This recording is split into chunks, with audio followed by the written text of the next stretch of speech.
अस्सलाम वालेकुम दोस्तों, मैं आपकी खिदमत में हाज़िर मोहम्मद सत्तार बाकर अपने YouTube channel astrology with MS बाकर पे। दोस्तों, आज का जो वीडियो का मौजू है वो बुर्ज सुमला का मर्द और बुर्ज जोज़ा की औरत की अज़दवाज तलाक़ात का मुआवजा पेश करूँगा। तो दोस्तों, वीडियो को आगे बढ़ाने से पहले मैं तमाम दोस्तों से गुजारिश करूँगा कि मेरे चैनल को सब्सक्राइब कर लें।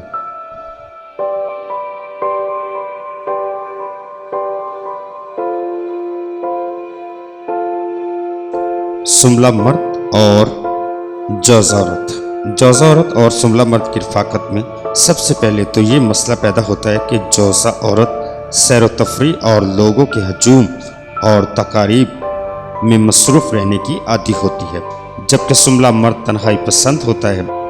वो मुस्तकबिल की मनसूबाबंदी के लिए भी तन्हाई और फुर्सत चाहता है। जोज़ा औरत को समझने के लिए तज़िये की जिस सलाहियत की ज़रूरत होती है वो सुमला मर्द में बदरजात मौजूद होती है।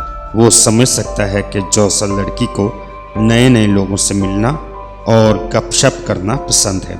अगर जोज़ा औरत अपनी मस्बत खसूसियात को बरूए कार लाए तो सुमला मर्द के साथ खुशगवार ज़िंदगी बसर कर सकती है। तो दोस्तों, अपना बहुत सारा ख्याल रखिएगा और अपने प्यारों का भी ख्याल रखिएगा और मुझे अपनी दुआओं में याद रखिएगा। अल्लाह हाफिज़, फ़ी अमानिल्लाह।